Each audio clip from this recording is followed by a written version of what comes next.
TSH suele estar elevada cuando hay hipotiroidismo, porque ella está estimulando la tiroides, ¿verdad? Y la hormona tiroidea puede estar normal o también puede estar disminuida, Entonces, TSH alta significa que la hipófisis está estimulando la tiroides. Entonces, funcional, está estimulando, pero está alto. Significa que si la tiroides responde, el 3 T4 tiene que estar alto.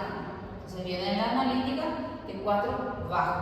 Entonces no hay respuesta en la glándula tiroides, entonces el problema probablemente está en la tiroides, ¿verdad? ¿Cuál es el T4 que pido? 4 libre, ¿sí? Si viene normal, viene el T4 normal, probablemente estamos frente a un hipotiroidismo subclínico, porque si TSH está elevado y T4 está normal, no tiene sentido. TSH está alto, T4 tendría que estar alto también. Entonces viene normal, subclínico, ¿verdad? Entonces, si quiero saber más, voy a esperar por lo menos 3 meses. Recuerden que hay una renovación de cada 3 meses de yodo, de todo lo que es el coloide. Entonces yo tengo reserva por 3 meses. Voy a volver a dosar dentro de 3 meses. Si me sale de nuevo esto, entonces puedo pedir, incluso antes ya habrá anti-TPO o antiretiroglobulina al paciente. Y si sale positivo, yo ya hago mi diagnóstico, una sola analítica, un solo dosaje no hace el diagnóstico de hipotiroidismo. ¿Sí? Tiene que ser por lo menos 2 en días diferentes, ¿sí? Ahí recién vamos a hacer nuestro diagnóstico de hipotiroidismo. Y el TPO es solamente anti-TPO para confirmar que es autoinmune, que es Hashimoto, porque puede no ser Hashimoto, ¿entiendes? Y es diferente la tiroiditis de Hashimoto. En la tiroiditis hay destrucción de las glándulas también, y vamos a tener anti-TPO, pero vamos a tener TSH T4 normales, ¿sí? No hay un hipotiroidismo, pero puede llevar a un hipotiroidismo, ¿sí? Y el hipotiroidismo subclínico, donde aumenta el TSH y T4 está normal, muchas veces puede no evolucionar a hipo o a un clínico. Acá el subclínico, el paciente no tiene síntomas, pero puede no llegar a ser sintomático o tarda mucho tiempo en llegar a ser, ¿verdad? Entonces se puede tratar o no, ¿sí? Bueno, esto vamos a ver. Esto a mí me gusta mucho traerlo en casos clínicos, en realidad. ¿Y por qué? Porque el tratamiento es solamente uno. El tratamiento es la levotiroxina. La levotiroxina es la T4, que viene ahí de los cerditos, de la ovejita, y vamos a darle al paciente la T4. Y tiene una semivida también de 7 días, bien similar a la T4. Hay varias marcas. A veces el paciente no responde a uno o tiene alergia a una marca en específico. Entonces se cambia más la marca, porque puede ser la alergia, se debe generalmente al excipiente. Entonces de repente un laboratorio tiene X excipiente, el otro no tiene. Entonces este no le da alergia, este sí. Solo se cambia la marca.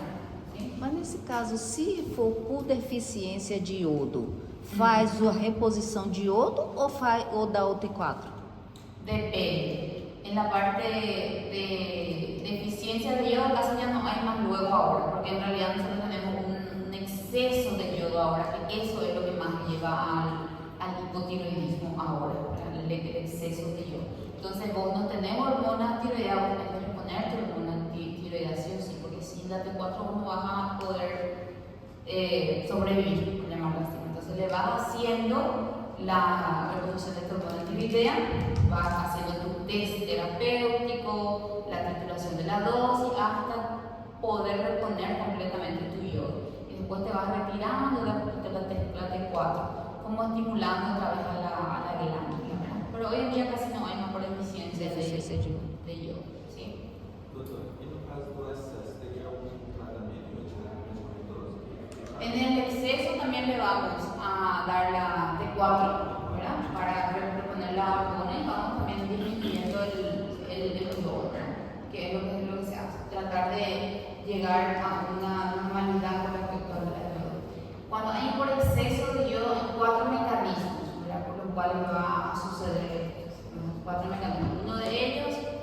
se bloquea MIS por ese exceso de yodo, entonces no hay captación de yodo.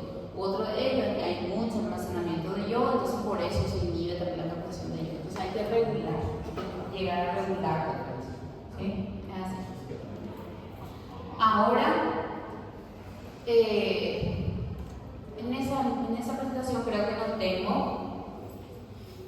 pero hicieron un estudio de cuánto yodo el paciente consume, el brasilero consume en el día y supera casi en 2 veces lo que tiene que consumir diariamente de forma normal. Entonces, esa es una de las causas de que hoy en día hay más hipotiroidismo. Que viene la sal, viene yodada, ¿verdad? Entonces, por eso. Y hay varios alimentos que tienen también yodo, ¿verdad? Entonces, le sumamos yodo. Cosa que antes era déficit, ahora es exceso, ¿verdad? Bueno. Y otro de los más comunes es cuando hay daño en la hipófisis. En ese caso, la TSH viene disminuida. Entonces, TSH viene disminuida. Y la T4 también viene disminuida.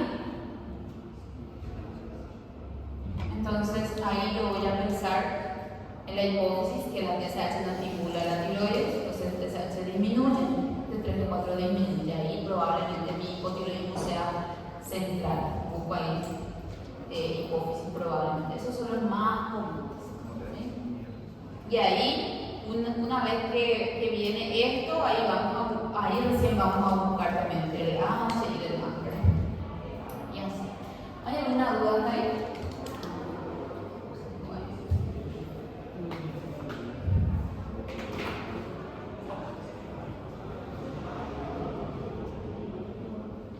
Voy a pasar. Acá tenemos, por ejemplo, habla del hipotiroidismo. Tenemos ahí la subclasificación. Voy a agarrar un ratito mi control sobre eso.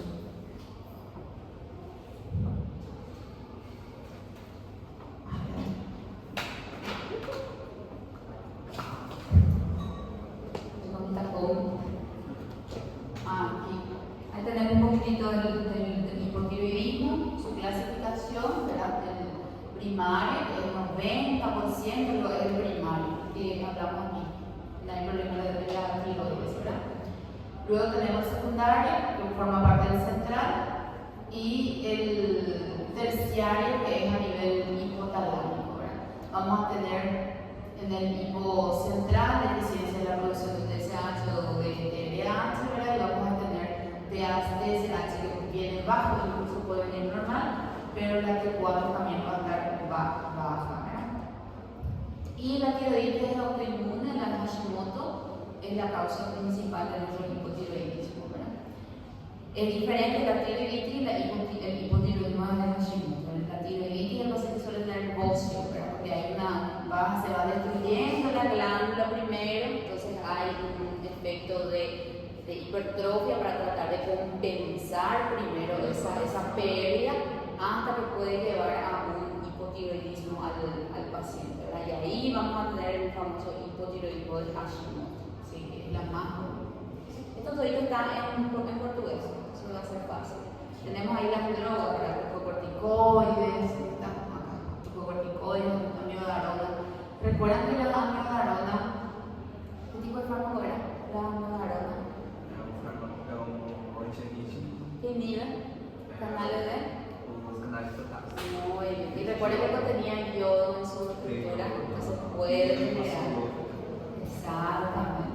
Y los glucocorticoides pueden disminuir la secreción de la TSH, ¿verdad? Entonces puede dar una disminución del estímulo a la tiroides, entonces se produce menos hormona. Suelen ser transitorios, mientras se usa el medicamento ocurre esto, se retira el medicamento y vuelve a la normalidad. Algunos me han preguntado que me dijeron que ellos tuvieron hipotiroidismo y que se curaron, que de repente ya no necesitaron usar el medicamento y se curaron. La verdad que creo más bien yo que pasaron a un subclínico, ¿verdad? Tipo, bueno, porque Si uno le pone T4, el paciente vuelve a la normalidad totalmente, ¿verdad?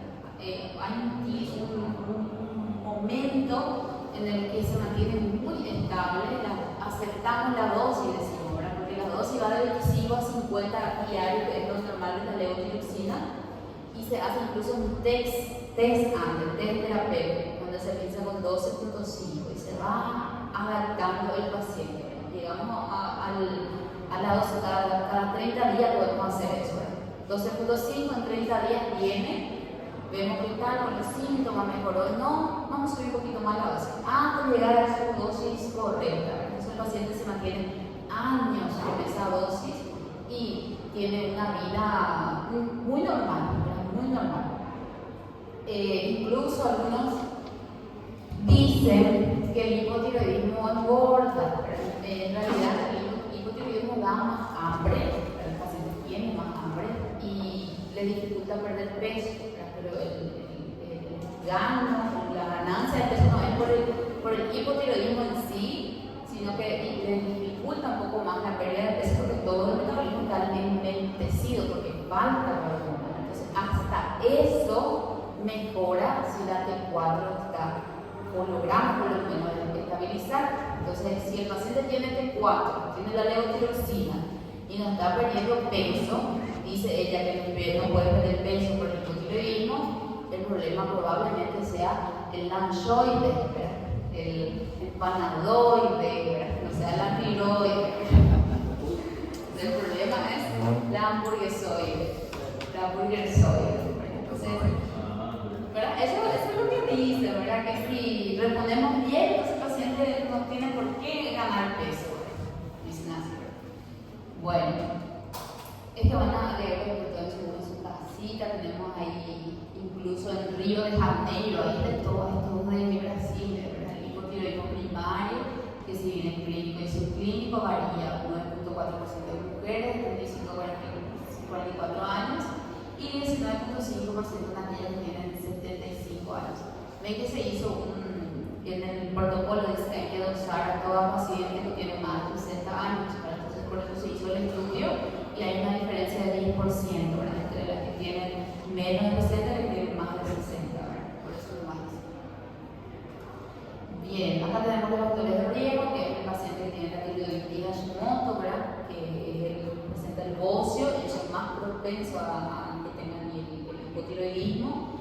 Mujeres principalmente y en general más de 60 años también, sexo femenino, que tenga alguna enfermedad genética o también de origen autoinmune, eso también es un factor de riesgo que el paciente pueda tener este tipo de enfermedad. Historia de las radioterapias, ¿verdad? Y baja ingestión de sodio y demás. Y los síndromes, ¿verdad? Que son las patologías genéticas de Down, de Turner y demás, son más propensos a los pacientes a tener. La dividí en la tiroiditis Hashimoto, en donde se ve en la anatomía patológica de un filtrado linfocitario en realidad, ¿verdad? Y van a ver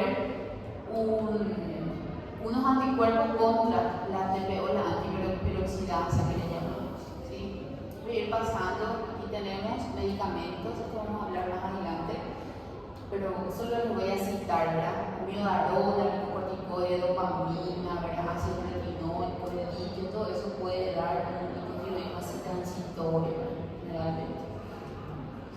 Y el cuadro clínico va a depender siempre de la edad, del grado de déficit de la hormona tiroides, que tanto le falta la hormona, cuanto más le falte, más el síntoma va a tener el paciente, ¿verdad? De la etiología también, ¿verdad? Y es muy individual.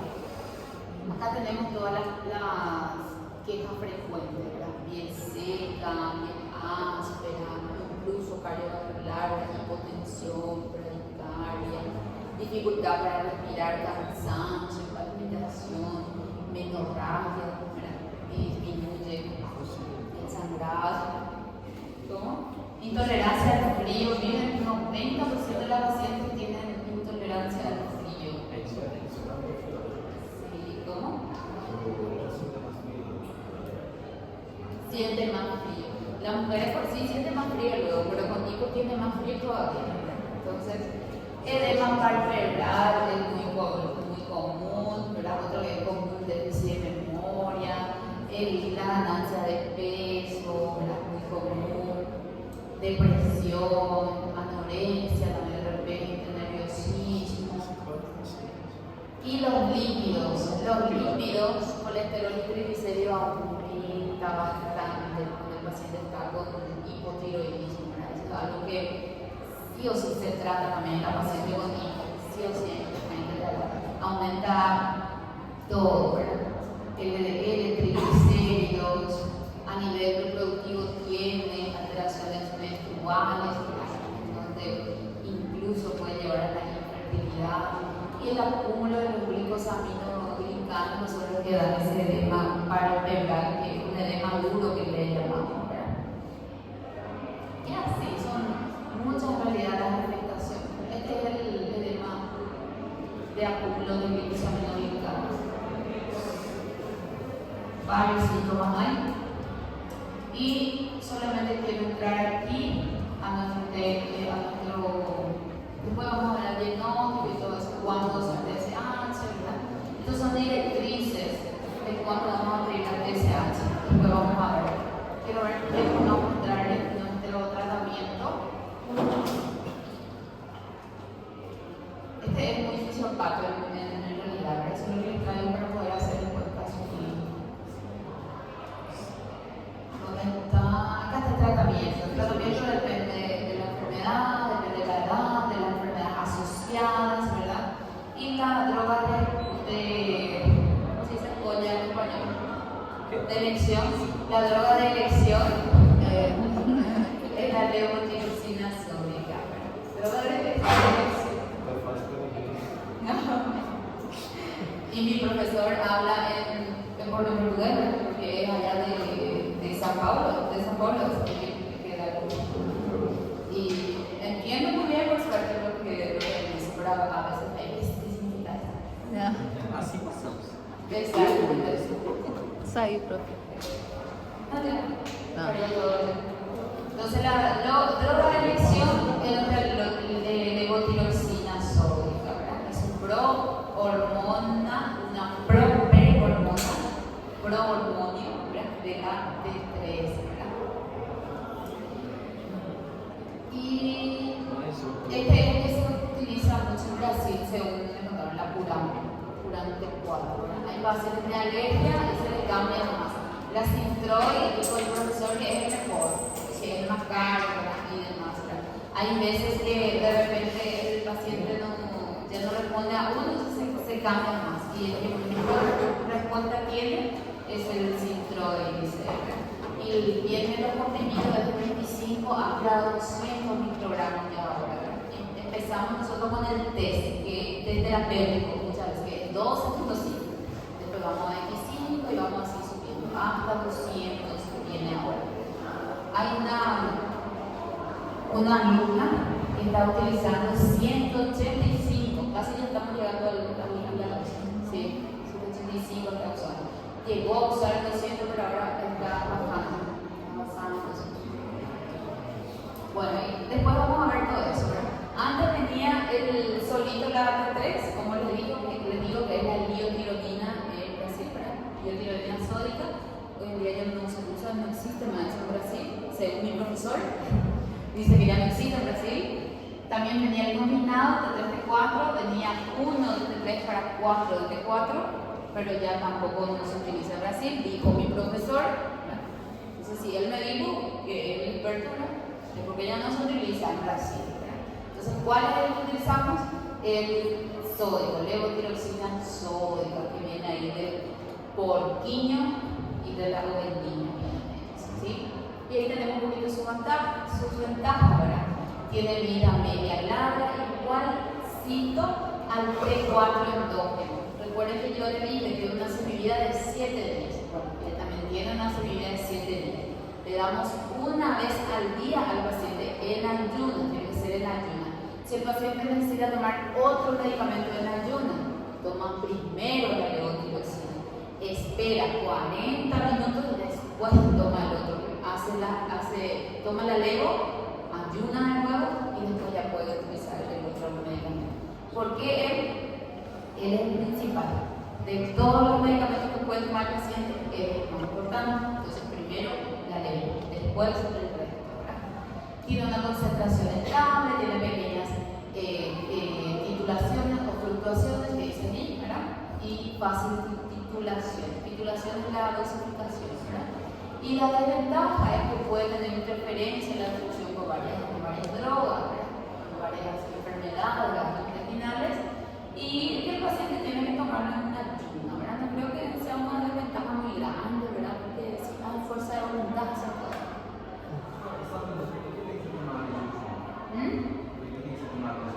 Y porque su absorción es mejor en la nieve. Sufre una disminución en la absorción cuando es tomado con los alimentos o con otros fármacos. Por eso es que tiene que ser en ayuno.